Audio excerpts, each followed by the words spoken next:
ASC classes for chemistry for 12। आज chemistry में हम लोग इलेक्ट्रोकेमिस्ट्री को देखेंगे। उसमें दो इम्पोर्टेंट चीज़ है, एक है कंसंट्रेशन सेल्स और उसके बाद फिर इलेक्ट्रोलिटिक सेल और इलेक्ट्रोलाइसिस की बात करेंगे। फिर उसमें फैराडे लॉ को देखेंगे, आगे की बात होगी।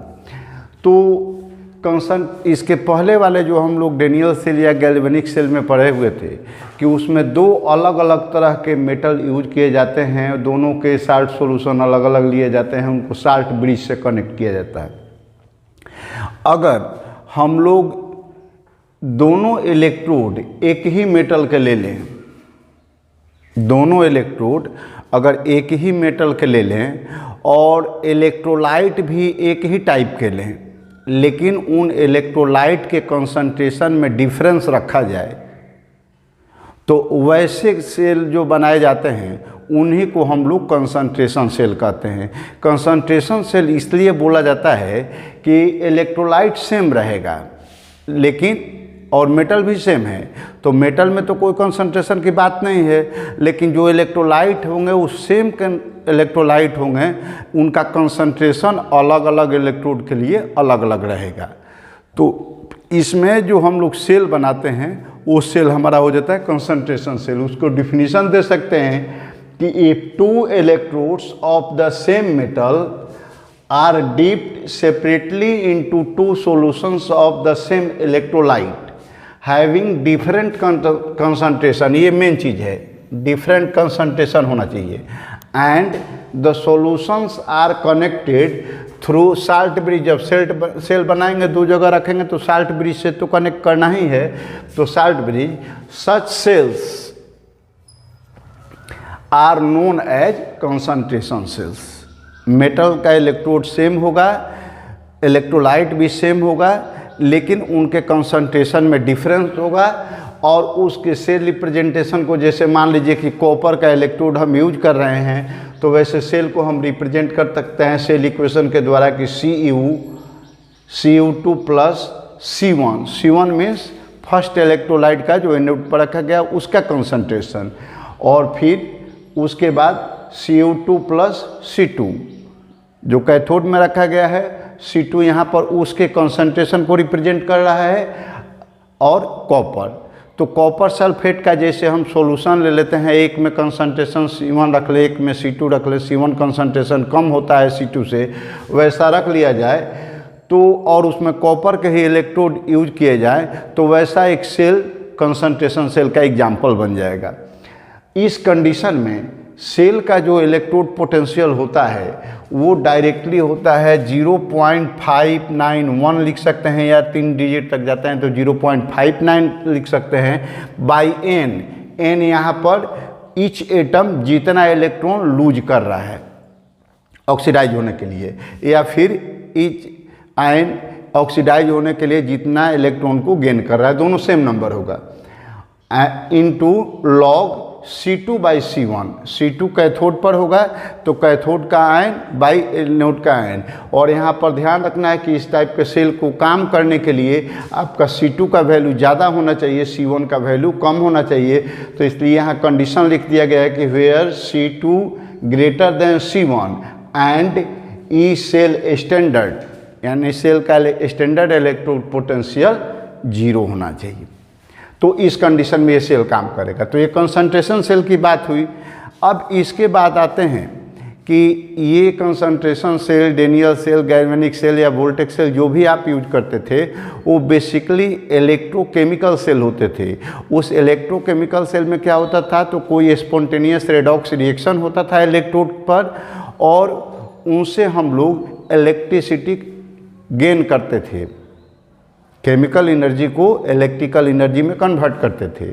और उसी में हमने एक चीज़ देखा था, एक टर्म आया था हमारा कि अगर हम लोग डेनियल सेल में या गैल्वेनिक सेल में वोल्टेज जैसे रख रहे हैं तो 1.1 उसका अगर स्टैंडर्ड वोल्टेज है, तो एक्सटर्नल सोर्स से अगर हम 1.1 वोल्ट से कम वोल्टेज देते हैं तो सेल काम करेगा, वोल्टेज देगा अपना ओरिजिनल वोल्टेज से कम देगा, और 1.1 पर जाएंगे एक्सटर्नल वोल्टेज करेंगे, यानी सेल के वोल्टेज के इक्वल वोल्टेज एक्सटर्नल कर देंगे तो उस कंडीशन में सेल कोई वर्क नहीं करेगा। और अगर हम लोग एक्सटर्नल पोटेंशियल को, सप्लाइड पोटेंशियल जो है वो सेल के पोटेंशियल से ज़्यादा हो जाए, एक्सटर्नल वोल्टेज सेल के वोल्टेज से ज़्यादा हो जाए, तो इस केस में सेल अपना रिवर्स प्रोसेस शुरू कर देता है। तो वो जो रिवर्स प्रोसेस शुरू करता है उसी को हम लोगों ने वहाँ कहा था कि वो इलेक्ट्रोलिटिक सेल की तरह बिहेव करने लगता है। तो आइए अब हम देखते हैं कि ये इलेक्ट्रोलिटिक सेल होता क्या है, बेसिकली इसको कैसे डिफाइन करेंगे। तो देखिए, इलेक्ट्रोलिटिक सेल एंड इलेक्ट्रोलाइसिस, जिस सेल में इलेक्ट्रोलाइसिस प्रोसेस होता है, परफॉर्म कराया जाता है, उसको हम लोग इलेक्ट्रोलिटिक सेल बोल सकते हैं सिंपल वे में।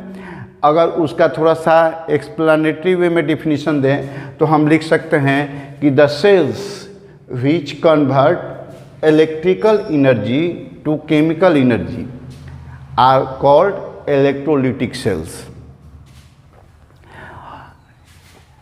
In these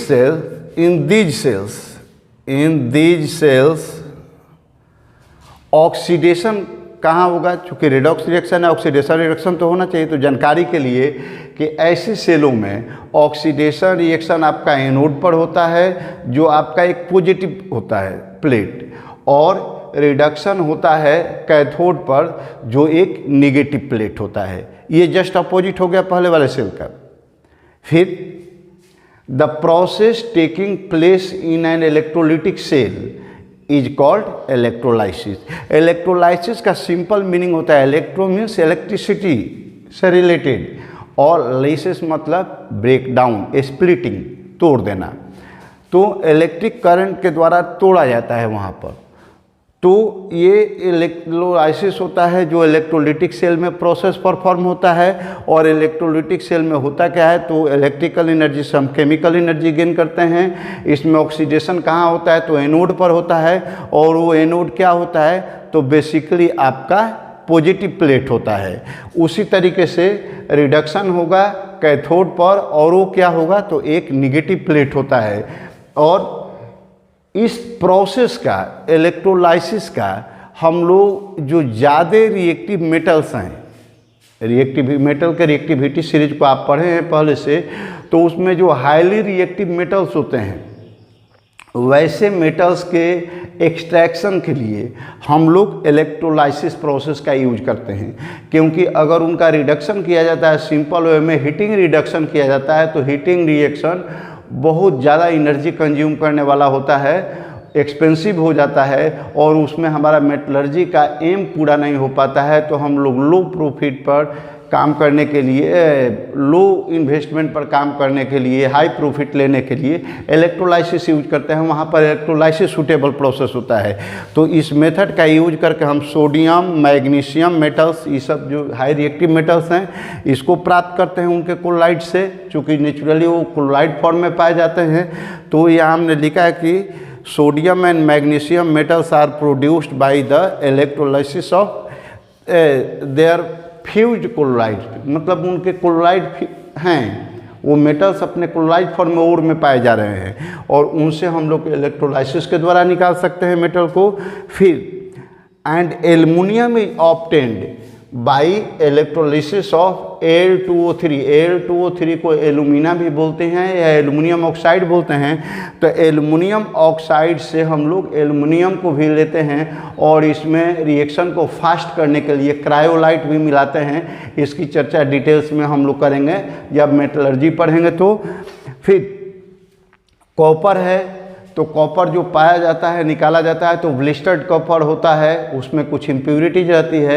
अगर हमको कॉपर प्योर फॉर्म में प्राप्त करना होता है तो वहाँ पर भी कॉपर हम लोग इलेक्ट्रोलाइसिस के मदद से या इलेक्ट्रोलिटिक सेल से ही हम लोग प्राप्त करते हैं। तो ये कुछ इलेक्ट्रोलाइसिस के एग्जाम्पल्स हुए और इलेक्ट्रोलिटिक सेल के यूज हुए। अब हम लोग बात करते हैं कि ये इलेक्ट्रोलाइसिस या इलेक्ट्रोलिटिक सेल में जो एक्शन होता है, रिएक्शन होता है, उसको गाइड करने वाला, उससे हमको रिजल्ट प्राप्त करने वाला, कैलकुलेशन वाला कौन कौन सा रूल है। तो इसके लिए इलेक्ट्रोलाइसिस से रिलेटेड रूल्स हमको फैराडे के द्वारा दिए गए थे। सबसे पहले फैराडे ने इसके बारे में विशेष एक्सपेरिमेंट करके हमको रूल दिया। तो फैराडे के 2 लॉ हैं, आइए हम लोग फैराडे लॉ को जो इलेक्ट्रोलिसिस से रिलेटेड हैं देखते हैं। तो फैराडे लॉ में जो इलेक्ट्रोलाइसिस के लिए दिया गया था, तो फैराडे ने सबसे बहुत सारे एक्सपेरिमेंट किए थे और एक्सपेरिमेंट करने के बाद कंक्लूड किया था अपने रिजल्ट को 2 लॉ के माध्यम से। उसमें फर्स्ट लॉ कहता है कि the amount of chemical reaction which occurs at any electrode during electrolysis by a current is proportional to the quantity of electricity pass through the electrolyte. अब वो इलेक्ट्रोलाइट आपका सॉल्यूशन भी हो सकता है या मोल्टेन स्टेज में यानी मेल्ट भी हो सकता है। तो इसका समरी हम लोग लिख सकते हैं कि जो केमिकल रिएक्शन का अमाउंट होता है, रेट ऑफ केमिकल रिएक्शन जो होता है, वो डिपेंड करता है किस पर, तो क्वांटिटी ऑफ इलेक्ट्रिसिटी। और आप जानते हैं कि इलेक्ट्रिसिटी का मीनिंग होता है चार्ज, इलेक्ट्रिक चार्ज। तो क्वांटिटी ऑफ इलेक्ट्रिसिटी मतलब क्वांटिटी ऑफ इलेक्ट्रिक चार्ज। तो ये इलेक्ट्रिक चार्ज पर डिपेंड करता है। और आप जानते हैं कि इलेक्ट्रिक करंट I का वैल्यू निकालने के लिए हम लोग एक फार्मूला यूज करते हैं, वो 10th में भी आप पढ़े होंगे कि I = Q/T। तो I = Q/T होता है, तो Q = क्या हो जाएगा, I × T। तो I × T यानी करंट कितना दे रहे हैं, कितना टाइम तक दे रहे हैं, दोनों को SI यूनिट में लेकर के मल्टीप्लाई करेंगे तो उसका जो वैल्यू आएगा वो हमको चार्ज कूलम्ब में देगा। तो वो Q के प्रोपोर्शनल होता है अमाउंट ऑफ केमिकल रिएक्शन, या आप कह सकते हैं कि रेट ऑफ केमिकल रिएक्शन। वो जो रेडॉक्स रिएक्शन हो रहा है वो रिएक्शन जब आपका चार्ज ज़्यादा होगा तो ज़्यादा तेज़ी से होगा, अगर चार्ज कम रहेगा तो स्लो होगा रिएक्शन। दूसरा लॉ उन्होंने दिया कि the amounts of different substances liberated by the same quantity of electricity passing through the electrolytic solution are proportional to their chemical equivalent weights. यानी जब हम इलेक्ट्रोलाइसिस कराएंगे तो उस इलेक्ट्रोलाइसिस में जो प्रोडक्ट बनेंगे वो डिफरेंट सब्सटेंसेज जो भी बनेंगे तो उन सब्सटेंसेज का क्वांटिटी कितना होगा, the amount of different substances जो होते हैं इलेक्ट्रिसिटी पास कराने पर, तो वो किसके अकॉर्डिंग होंगे। तो अगर हम लोग सेम क्वांटिटी ऑफ इलेक्ट्रिसिटी पास कराना है, पहले लॉ में हमने देखा कि डिफरेंट क्वांटिटी ऑफ इलेक्ट्रिसिटी के लिए डिफरेंट रिजल्ट मिलेंगे, रेट उनका अलग अलग होगा। लेकिन अब यहाँ हम क्या देख रहे हैं कि सेम इलेक्ट्रिसिटी अगर पास कराएं, सेम क्वांटिटी ऑफ इलेक्ट्रिसिटी हम पास करा रहे हैं, तो उस कंडीशन में जो डिफरेंट सब्सटेंसेज हमको मिलेंगे तो वो डिफरेंट सब्सटेंसेज जो होते हैं उस सॉल्यूशन से, तो वो किसके अनुसार प्रोपोर्शनल होंगे, तो वे अपने केमिकल इक्विवेलेंट वेट के अकॉर्डिंग होंगे। तो यहाँ पर केमिकल इक्विवेलेंट वेट क्या होता है, इसको जानने के लिए हम लोग ये फार्मूला याद रखेंगे कि atomic mass divided by number of electrons required to reduce the cation. अब जैसे मान लीजिए कि कैल्शियम है चाहे सोडियम है, तो सोडियम का अगर 23 एटॉमिक मास है और उसका हम एक सोडियम का आयन होता है तो Na+ होता है, या Na+ आयन को अगर हम रिड्यूस करते हैं तो उसको 1 इलेक्ट्रॉन की ज़रूरत पड़ती है एक एटम के लिए बनाने के लिए। तो इसका मतलब कि उसका इक्विवेलेंट वेट कितना हो जाएगा, तो 23/1 यानी 23। ऐसे ही मान लीजिए कि किसी का 40 है, जैसे कैल्शियम है 40 है और उसमें 2+ आयन बनता है, तो इसका मतलब कि उसका इक्विवेलेंट वेट कितना हो जाएगा केमिकल वेट, तो 40/2 यानी उसके एटॉमिक मास को अगर हम उसके नंबर ऑफ इलेक्ट्रॉन या रिड्यूसिंग इलेक्ट्रॉन से या ऑक्सीडाइजिंग इलेक्ट्रॉन की संख्या से हम डिवाइड कर देते हैं तो जो वैल्यू मिलता है वो हमारा होता है equivalent weight, chemical equivalent weight. और वो केमिकल इक्विवेलेंट वेट के अनुसार होते हैं जो उसमें प्रोडक्ट हमको मिलते हैं। अब अमाउंट ऑफ इलेक्ट्रिसिटी के लिए तो हम फार्मूला ये यूज करते हैं Q = आई टी। याद रखिएगा, अगर आई टी दिया हो, आई दिया हो, टी दिया हो तो टी को सेकंड में बदल लेंगे, आई एम्पियर में रहेगा, Q का वैल्यू निकल जाएगा। फिर अब हम देखते हैं कि अगर 1 मोल मैग्नीशियम, जैसे एग्जाम्पल के रूप में हम लिख लेते हैं कि Mg2+ है और प्लस में इसको मेटल बनाने के लिए हमको क्या चाहिए, तो 2 इलेक्ट्रॉन चाहिए, तो बनेगा क्या, Mg। तो इसको, इस रिएक्शन को पूरा करने के लिए 1 मोल मैग्नीशियम को प्राप्त करने के लिए आपको कितना चाहिए, ये अमाउंट ऑफ इलेक्ट्रिसिटी यानी कितना चार्ज चाहिए टोटल। या सोडियम प्लस है, उसको अगर सोडियम बनाना है तो Na+ है, उसमें 1 इलेक्ट्रॉन देंगे तो हमारा बन जाएगा सोडियम। एल्युमिनियम होगा तो एल्युमिनियम 3+ होता है तो उसमें 3 इलेक्ट्रॉन माइनस देंगे तो आपका बन जाएगा एल्युमिनियम। तो वैसे अलग अलग जो एलिमेंट्स हैं उनको बनाने के लिए हमको कितना चाहिए, तो सबसे पहले हम एक सिंपल कैलकुलेशन देख लेते हैं कि 1 इलेक्ट्रॉन जो होता है उस पर चार्ज होता है हमारा 1.602 × 10⁻⁻19 कूलम 1 इलेक्ट्रॉन पर चार्ज। और 1 मोल इलेक्ट्रॉन की जब बात करते हैं, चूँकि जब भी इलेक्ट्रोलाइसिस होगा तो 1 एटम 2 एटम तो होगा नहीं, वो जब होगा तो मोल में होगा। अमाउंट कुछ होगा तो उसको हम लोग इजी वे में मोल में कन्वर्ट करके चलेंगे। तो वहाँ पर 1 मोल में हम अप्रॉक्सीमेटली 6.02 × 10⁻23 इलेक्ट्रॉन होते हैं और 1 इलेक्ट्रॉन पर इतना चार्ज, तो हम लोग कह सकते हैं कि 1 मोल ऑफ इलेक्ट्रॉन पर दोनों के प्रोडक्ट के बराबर चार्ज आएगा और वह प्रोडक्ट अप्रॉक्सीमेटली होता है 96,487 कूलम, और इन दोनों का प्रोडक्ट लग आएगा। और ये वैल्यू राउंडिंग में कैलकुलेशन में इजी के लिए हम लोग इसको 487 है तो लगभग 500 ले लेते हैं, यानी 96,500 कूलम के अप्रॉक्स हो जाता है। और इसी amount, this amount of charge is called Faraday. इसको हम लोग फैराडे लेते हैं इलेक्ट्रोलाइसिस में या इलेक्ट्रोकेमिस्ट्री में, हम लोग ज़्यादा यूनिट यूज करते हैं फैराडे का, क्योंकि वहाँ मोल से रिलेटेड सारी बातें होती है। तो फैराडे F से डिनोट करते हैं and we use 1 farad = approximately 96,500 coulomb per mole. यही चार्ज का अमाउंट हम करते हैं। तो अब इसके हिसाब से अगर देखा जाए कि Mg2 को रिड्यूस करने के लिए हमको कितने चार्ज की ज़रूरत पड़ेगी, तो कुछ नहीं करना है, यहाँ देख लीजिए कि आयन कितना है, तो आयन पर चार्ज कितना बना है, तो Mg पर 2+ चार्ज है, यानी इसको न्यूट्रलाइज करने के लिए हमको 2 इलेक्ट्रॉन की ज़रूरत पड़ेगी।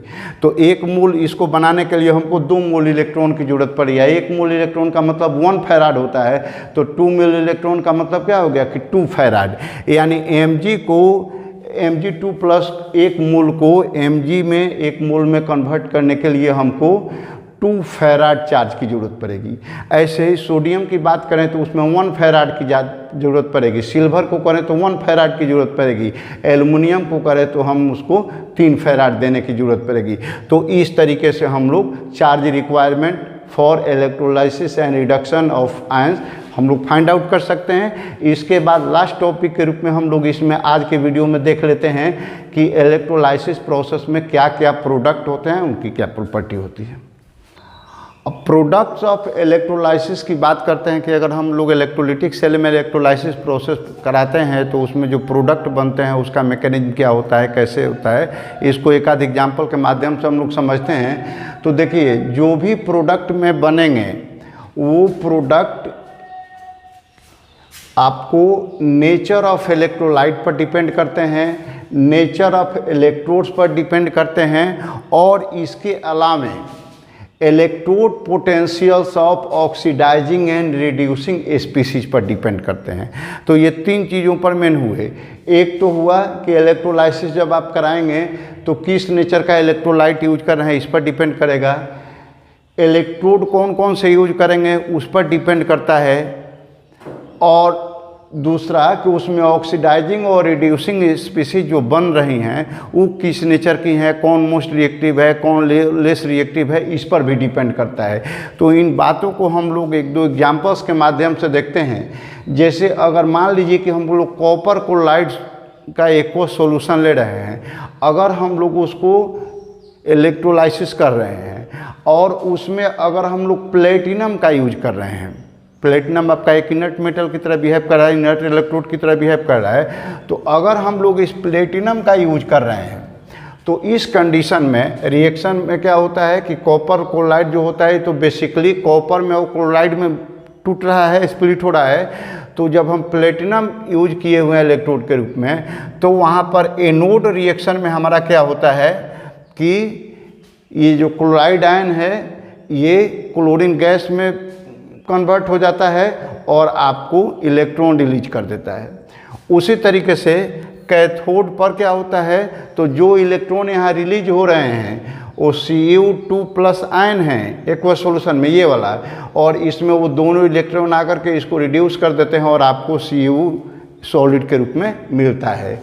अगर सेम इलेक्ट्रोलाइट को, कॉपर क्लोराइड के एक्वस सॉल्यूशन को ही अगर हम कॉपर इलेक्ट्रोड से करते हैं, यहाँ पर हमने किया था प्लेटिनम और यहाँ पर यूज करना है कॉपर इलेक्ट्रोड, तो इसमें रिएक्शन का मोड चेंज हो जाता है। और इसमें क्या होता है कि एनोड पर आपका होने लगता है, कॉपर है तो कॉपर आयन में ऑक्सीडाइज हो जाता है और इलेक्ट्रॉन निकलते हैं, और फिर कैथोड पर क्या होता है कि कैथोड पर Cu2+ आयन होता है और वहाँ पर ये दोनों इलेक्ट्रॉन मिल करके कॉपर में आपको रिड्यूस कर देते हैं।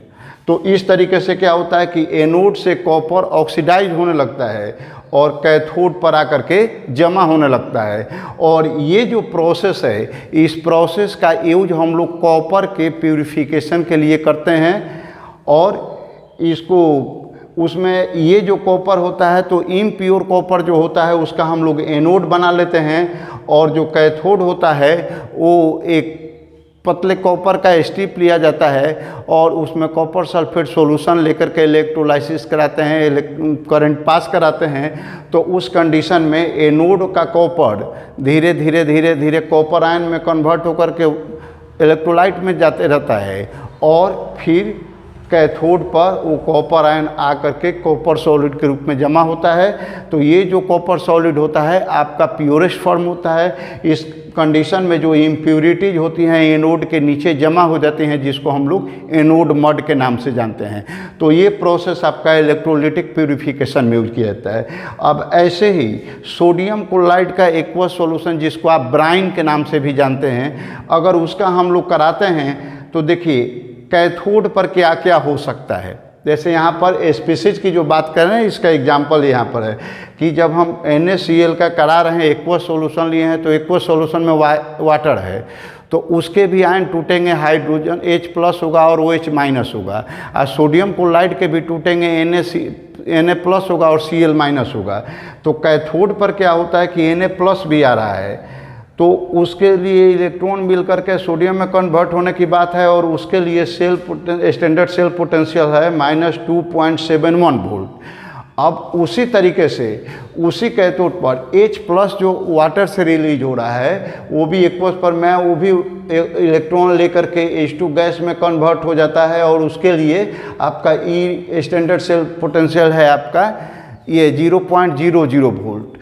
तो अब इसमें हम देख रहे हैं कि कैथोड पर दो चांस है, यहाँ पर Na+ का भी ऑक्सीडेशन हो सकता था, रिडक्शन हो सकता था, और H+ का भी रिडक्शन हो सकता था। तो दोनों में से होगा क्या, तो इसके लिए रूल यही है कि दोनों में जब कंपटीशन होता है, दोनों एक दूसरे के साथ compete करते हैं, तो उस कंडीशन में रिएक्शन प्रीफर्ड कौन किया जाता है, तो जिसका ई स्टैंडर्ड सेल का वैल्यू हाईएस्ट होता है। तो इन दोनों में आप देख रहे हैं कि सोडियम के लिए निगेटिव है, जबकि हाइड्रोजन के लिए 0 है, तो 0 आपका बड़ा हो जाता है, इसलिए हाइड्रोजन वाला रिएक्शन प्रीफर्ड किया जाता है। तो कैथोड पर आपका हाइड्रोजन वाला रिएक्शन होता है, तो ये प्रीफर्ड, तो H+ एक्वस का रिडक्शन होता है H2 गैस के रूप में, ये प्रीफर्ड रिएक्शन है। उसी तरीके से अब यहाँ ये भी बात देख रहे हैं कि H प्लस कहाँ से आ रहा है, तो ये तो वाटर से आया है, NaCl से तो आया नहीं है। तो हम इसको ऐसे भी लिख सकते हैं कि since H plus aqueous comes from H2O, तो therefore H2O liquid plus electron, जैसे H प्लस इलेक्ट्रॉन लिख रहे हैं तो यहाँ पर हम लिख सकते हैं कि H2O लिक्विड प्लस इलेक्ट्रॉन, तो हाफ H2 प्लस इसका OH जो हाइड्रोक्सिल आयन निकला वो निकल गया। अब इसी तरीके से एनोड रिएक्शन पर आते हैं कि एनोड पर क्या होता है। कैथोड पर तो हो गया कि हाइड्रोजन आपका मिलेगा, एनोड पर क्या हो रहा है, तो एनोड पर आपका जैसे दो रिएक्शन यहाँ भी बन रहे हैं। एक है कि क्लोरीन निगेटिव है, इसका क्लोरीन गैस होगा, इलेक्ट्रॉन निकलेगा, यानी ऑक्सीडेशन ऑफ क्लोरीन भी हो सकता है। तो इसके लिए ये स्टैंडर्ड सेल वैल्यू है 1.36, और उसी तरीके से 2H2O है, इससे भी O2 निकलेगा और हाइड्रोजन के 4 आयन निकलेंगे, 4 इलेक्ट्रॉन निकल जाएंगे। तो इसके ऑक्सीडेशन के लिए वैल्यू है आपका ई स्टैंडर्ड सेल का वैल्यू है 1.23 वोल्ट। तो अब इसमें देखिए कि क्या होता है, यहाँ पर Cl आपका निकल जाएगा। अब एनोड पर जो रिएक्शन है, तो जैसे आपने देखा था कि कैथोड पर जिसका ई स्टैंडर्ड सेल का वैल्यू ज़्यादा होता था वो प्रीफर किया जाता था, हाइड्रोजन प्रीफर किया गया था, हाइड्रोजन वाला रिएक्शन। तो उसी तरीके से जब एनोड होगा तो उसका उल्टा होगा, यानी एनोड पर जिसका लोअर वैल्यू होता है इस सेल स्टैंडर्ड का वो प्रीफर किया जाता है। तो उसके हिसाब से उस रिएक्शन में हमको वाटर के ऑक्सीडेशन वाला रिएक्शन प्रीफर होना चाहिए। लेकिन वहाँ पर एक और केस आता है कि ऑक्सीजन जो होता है उसका ओवर पोटेंशियल होता है। तो however due to over potential of oxygen, oxidation of Cl is preferred. वहाँ पर Cl का ऑक्सीडेशन होता है, वाटर वाला नहीं होता है, प्रीफर्ड एज द एंड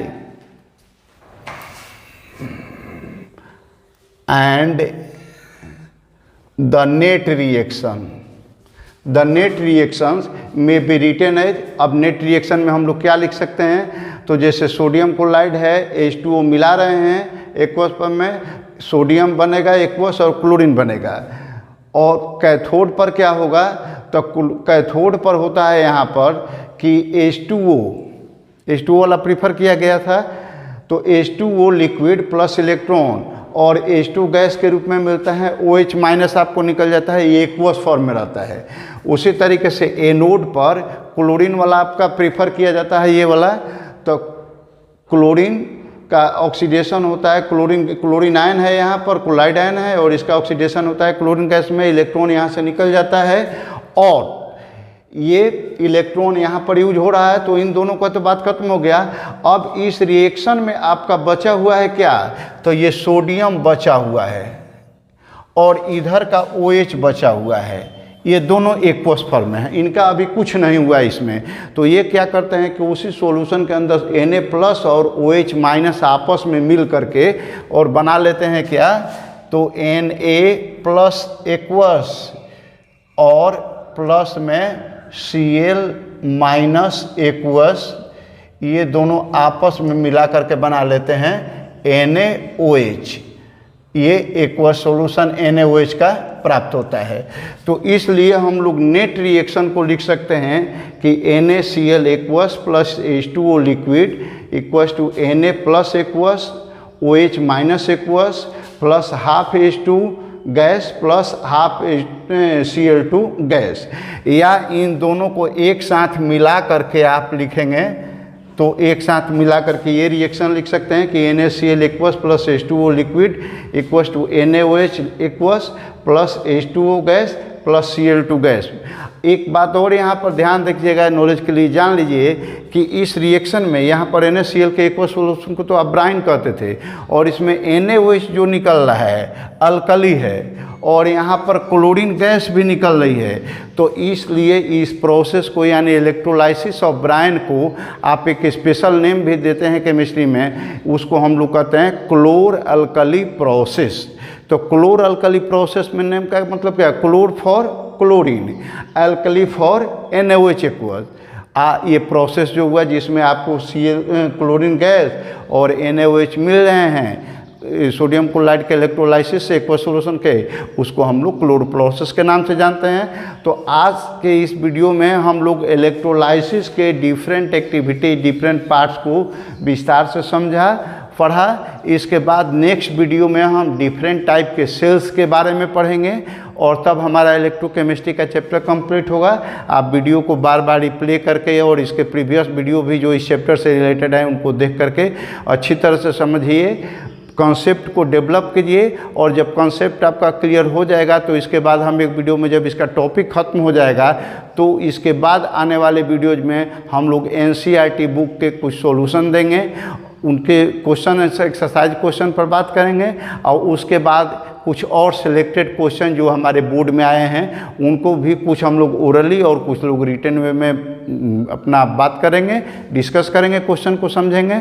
तब तक वीडियो को आप देखते रहिए। चैनल को आप नए हैं तो सब्सक्राइब कर लीजिए, ज़्यादा से ज़्यादा शेयर कीजिए, लाइक कीजिए। Thank you, best of luck.